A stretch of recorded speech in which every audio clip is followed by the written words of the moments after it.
अगर एलजी साहब ने अप्रूव कर दिया जो पॉलिसी, तो उसमें मनीष जी का क्या कसूर है? मनीष जी को क्यों दोषी ठहरा रहे हैं? तो एलजी साहब को पकड़ लो ना।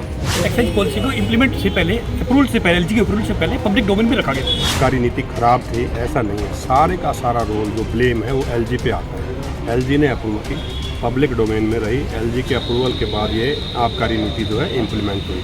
धान भटकाने के लिए कुछ चाहिए ना, तो उस पिटारे में से मनीष जी को बाहर निकाल दिया है। आज भी उन्होंने नहीं कहा कि हमको रिकवरी करने के लिए हमें रिमांड चाहिए, सिर्फ एक बात नॉन कॉपरेशन है। तो मनीष जी ये थोड़ा कहेंगे कि जो सीबीआई बोल रही वही बोलूँगा मैं। बीजेपी ऐसे कहती है जैसे शायद सीबीआई के अफसर यही हों। दिक्कत क्या है कि जो भाषा बीजेपी बोलती है उसी को सीबीआई करती है, उसी को ईडी करती है। इसका मतलब ये है कि सीबीआई और ईडी को सीबीआई और ईडी नहीं चला रही, बल्कि बीजेपी चला रही है। आप इसकी भाषा से समझें। उनको सेटिस्फाई नहीं हो रही है भारतीय जनता पार्टी। इस केस में ये बिल्कुल नया एविडेंस ढूंढने की कोशिश करें मनीष जी के खिलाफ, जो अब तक नहीं है। ये केवल एक पॉलिटिकली मोटिवेटेड है। कोर्ट में मनीष सिसोदिया जी को पेश किया था और उनकी तरफ से एक रिमांड की एप्लीकेशन थी, जिसमें उन्होंने 5 दिन का रिमांड ये कहते हुए मांगा था कि मनीष जी सीबीआई के साथ कोऑपरेट नहीं कर रहे हैं। इससे पहले सीबीआई न केवल उनसे पूछताछ कर चुकी है, बल्कि उनके दफ्तर, उनके घर, उनके पैतृक गांव भी जाके पूरी कोशिश कर चुकी है कि कोई ऐसी एविडेंस मिले उनके खिलाफ जिससे उनको मुलजिम बनाया जा सके। तो अब तक तो मिली नहीं थी। आज फिर उन्होंने एक कोशिश की कि जी 5 दिन का रिमांड अगर आप हमें दे दो तो हम इनसे कुछ ना कुछ ज़रूर ऐसा कोई फैक्ट्स ले आएंगे जिससे इनको मुलजिम बनाया जा सके फर्दर। आज उस अपने जो रिक्वेस्ट थी उसमें वो कामयाब हो गया और जज ने चूँकि प्रीलिमिनरी स्टेज है 5 दिन का रिमांड दे दिया है। 4 तारीख को दोबारा कोर्ट में पेश होंगे। लेकिन ये भी बताया गया, उन्होंने दिलीप पांडे जी ने भी ये बात बताई कि जब कोर्ट में गए तो सीबीआई वालों से पूछा गया कि क्या कुछ आपको सबूत मिला या पूछताछ में क्या मिला, तो कोई उन्होंने आंसर नहीं दिया। क्या बात सही है ये? बिल्कुल, हम अभी ये कह रहे हैं अगर उनके खिलाफ कुछ मिला होता तो रिमांड मांगने की आवश्यकता नहीं थी।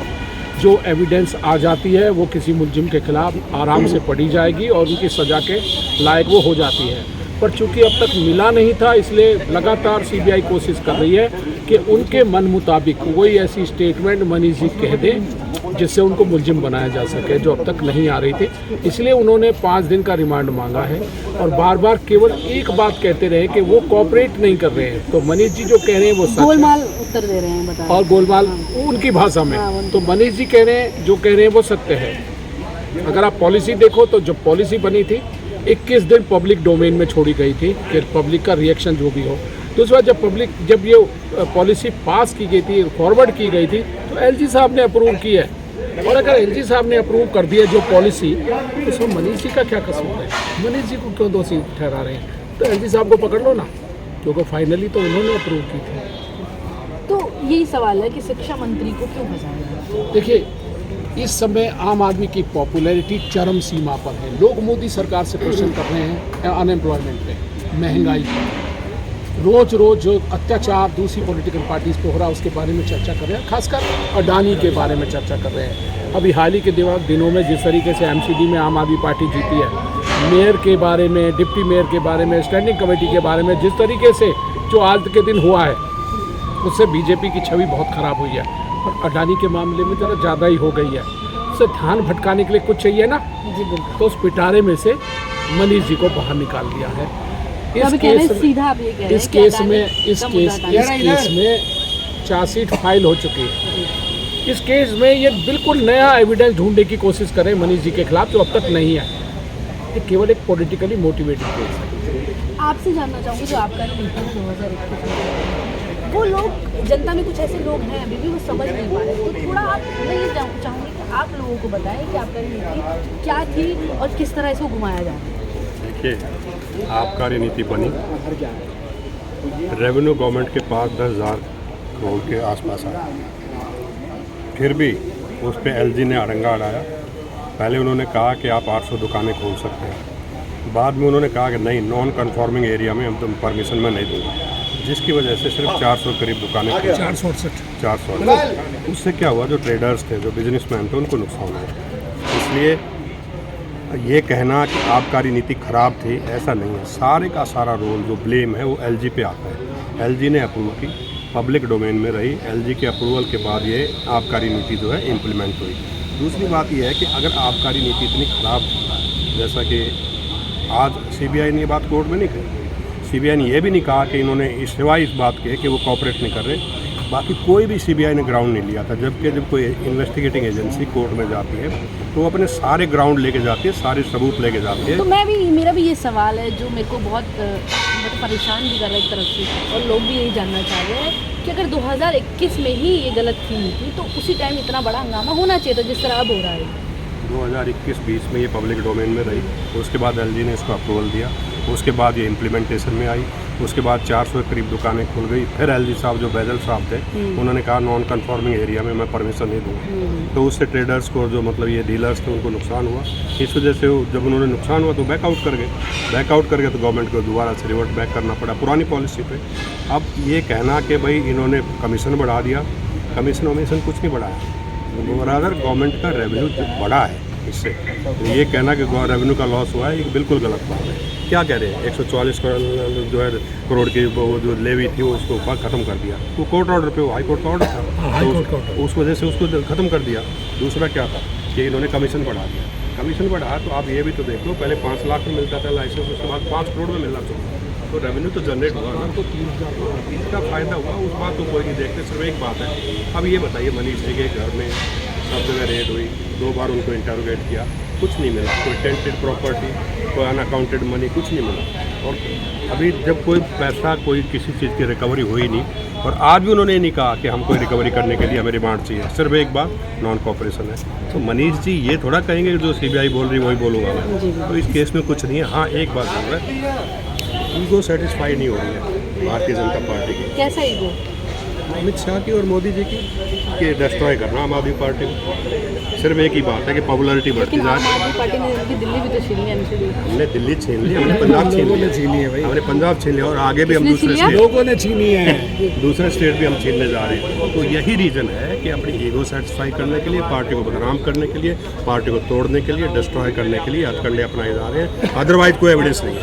एक बात मैं कहना चाहता हूँ, जो एक्साइज पॉलिसी की बात की है, एक्साइज पॉलिसी को इम्प्लीमेंट से पहले, अप्रूवल से पहले, एलजी के अप्रूवल से पहले पब्लिक डोमेन में रखा गया और सजेशन और ऑब्जेक्शन भी मांगे गए। जो सजेशन ऑब्जेक्शन आए वो इनकॉर्पोरेट हुए। उसके बाद ऑब्जेक्शन में ये भी था कि जो दिल्ली की महिलाएं थी उन्होंने भी कहा था कि ये हर जगह मतलब नहीं खुलनी चाहिए। ये हर जगह नहीं खुले, लेकिन हाँ। जाओ जो भी ऑब्जेक्शन और वो सजेशन आए उनको इनकॉर्पोरेट करने के बाद फाइनली अप्रूवल एलजी ने दिया। इतनी बात है। अभी आपने कहा कि जैसे हमारे सीनियर ने बताया, सर ने बताया कि ईगो। एक दूसरी बात आप टाइमिंग देखिए, क्योंकि आम आदमी पार्टी को नेशनल पॉलिटिकल स्टेटस मिल चुका है, इसमें एमसीडी भी जीत चुकी है, तो उस वजह से इनको दिल्ली में इस आबकारी नीति से पहले 800 दुकानें थी, आबकारी नीति आने के बाद 468 खुली। इससे पहले 6,500 करोड़ का रेवेन्यू आ रहा था, जो मनीष जी के मिनिस्टर बनने के बाद, नई पॉलिसी आने के बाद 9,500 करोड़ हो गया। कहाँ लोग दुखी थे? 468 दुकानें खुली 800 की जगह, तो कम दुकानें हो गई। 6,500 करोड़ की जगह 9,500 करोड़ आने लगा, तो किसको लॉस हुआ? दुकानदारों ने अपनी जेब से इतना पैसा दिया है, सरकार के तो खजाने बढ़े हैं, इसमें कहाँ बेईमानी होगी? और एलजी ने अप्रूव किया, पॉलिसी 21 दिन पब्लिक डोमेन में रही, तो दोष कहाँ था? ये बेकार का केस है, जानबूझ के पब्लिक इसी पर बहुत बड़ा आरोप लगाया है इसे बीजेपी मैं ने। कह रहा हूँ एलजी को पकड़ो। एलजी ने पास की थी, फाइनल अप्रूवल एलजी के ऑफिस से हुई है।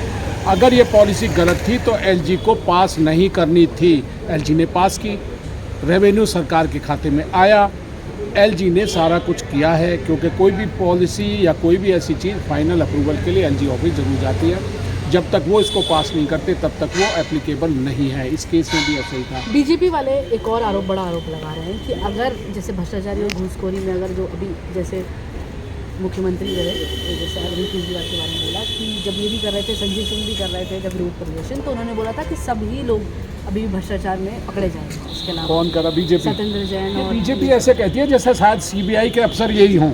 दिक्कत क्या है कि जो भाषा बीजेपी बोलती है उसी को सीबीआई करती है, उसी को ईडी करती है। इसका मतलब ये है कि सीबीआई और ईडी नहीं चला रही, बल्कि बीजेपी चला रही है। आप इसकी भाषा से समझो। जब वो कहते हैं कि ये करप्ट है, ये बेईमान है, तो इसका मतलब एविडेंस शायद बीजेपी के पास है। तो एविडेंस किसके पास होनी चाहिए? सीबीआई के। एविडेंस होनी चाहिए ईडी के। ये तो ऐसे बिहेव करते हैं जैसे इन्हें ही सब कुछ पता है, पता कुछ नहीं है। और एविडेंस केवल होती तो आप कोर्ट में दिखाते। जानबूझकर इस पार्टी की इमेज को नष्ट करने के लिए ये ऐसे कदम उठा रहे हैं। तो आपको क्या लगता है कोर्ट हमें इंसाफ लगता है कोर्ट अल्टीमेटली हमारे अब तक 250 से ज़्यादा लोगों के खिलाफ केस, 250 से ज़्यादा केस हमारे लोगों पे लगाए हैं। मैक्सिमम केस खत्म हो चुके हैं। ये गिरफ्तारी जब होती है ये गिरफ्तारी के टाइम तक तो ये कुछ दिन चला लेते हैं केस को, इसके बाद कोर्ट में जैसे ही जाता है कोर्ट उसका इलाज कर देते हैं। तो आगे आम आदमी पार्टी क्या करेगी? अब वेट करेंगे 5 दिन का, 5 दिन के बाद देखते हैं सीबीआई क्या निकाल के लाती है नया। अगर कुछ नहीं मिला तो हो सकता है कोर्ट मनीष जी को डिस्चार्ज कर दे या रिलीज़ कर दे, और अगर नहीं करती है तो हम बेल की मांग करेंगे 5 दिन के बाद, यही कर सकते हैं। और दूसरी बात यह है कि कोई भी ऐसी एविडेंस आज सीबीआई पेश नहीं कर पाई जैसे कि मीडिया में सर्कुलेट हो रहा है। Thank you.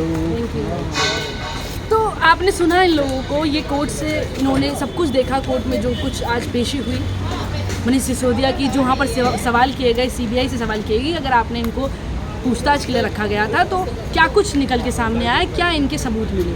तो जो ये बताया जा रहा है अभी जो आपने इनसे सुना, तो कोई भी सबूत इनके खिलाफ नहीं मिला है। हालांकि इन्हें रिमांड मिली है, अभी पूछताछ 5 दिन तक जारी रहेगी। अब आने वाला समय यही देखेंगे कि किस तरह से मनीष सिसोदिया को इंसाफ मिलता है या नहीं।